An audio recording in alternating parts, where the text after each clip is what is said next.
Good evening po sa lahat. Ako po si Engineer Alexander Tidris ng AT3's Solar and Electrical Engineering Services.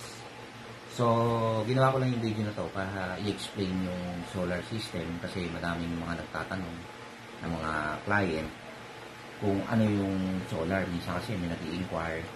So, hindi naman nila naiintindihan kung ano yung tatlong klase ng solar setup.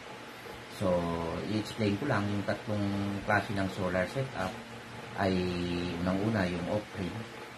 So, si off-grid na tinasabi, ito yung standalone solar power system na usually kinakabit ng mga, let's say, mga nag-aaral sa TESDA, yung mga small setup sa mga kubo. So, maganda sa kanya yung solar off-grid setup kasi small load lang siya. Ilaw, electric fan.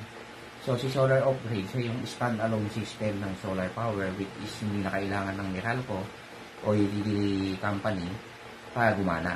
So, standalone siya.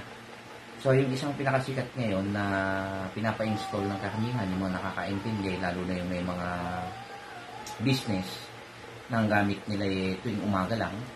So, ang ini-install, pinapa-install nila ay yung grid tie. So, si grid tie system, siya yung pinaka-cheapest setup ng solar. Bakit siya cheapest? Kasi nga, wala siyang battery. So, kailangan mo lang ng panel sa taas, tsaka inverter, tapos i-connect natin sa grid. So, grid tie ang tawag sa kanya. So, ibig sabihin, nakakabawas siya sa konsumo during morning. Hindi naman ibig sabihin na totally solar siya sa buong maghapon.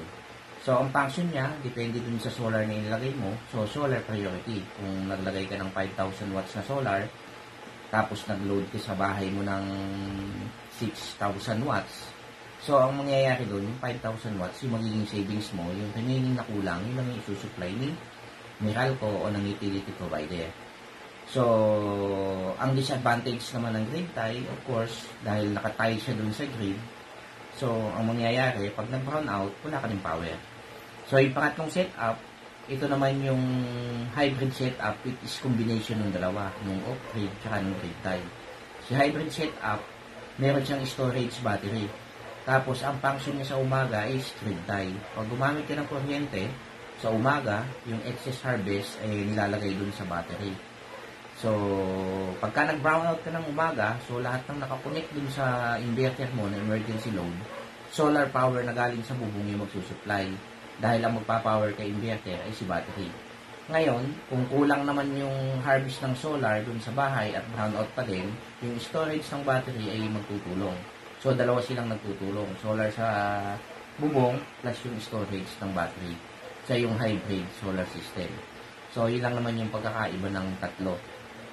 So, maraming salamat po.